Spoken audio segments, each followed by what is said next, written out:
मयूरभंज जिला बेतनटी ब्लॉक अधीन पाटलीपुरा पंचायत कृष्णचंद्र शिक्षा निकेतन उच्च विद्यालय पालुची तार 50 वर्षर पूर्ति।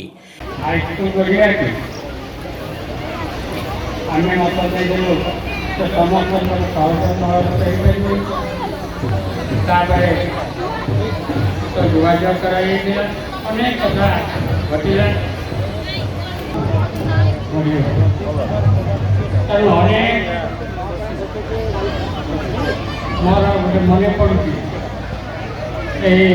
अनुष्ठान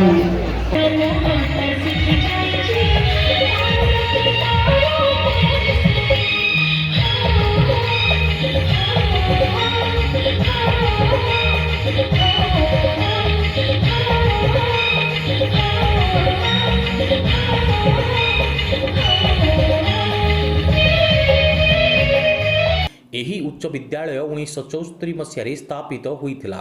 1974 रु 2024 दीर्घ 50 वर्ष हो गलानी। यही उच्च विद्यालय को स्थापन करने बेले जो बदान्य व्यक्ति माने विद्यालय पर विभिन्न जगह टंका पैसा दान करते विषय अभिभाषण प्रदान करते उपस्थित मंचासीन अतिथि माने। उपस्थित अतिथि मानक मध्य जिला शिक्षाधिकारी पूर्णचंद्र सेठी, बालेश्वर सांसद श्रीजुक्त प्रताप चंद्र षडंगी, वरिष्ठ सांबादिक श्रीजुक्त हरिश्चंद्र गोस्वामी, राष्ट्रपति पुरस्कार प्राप्त शिक्षक सचितानंद महांती, रमाकांत महांत प्रमुख उपस्थित थिले।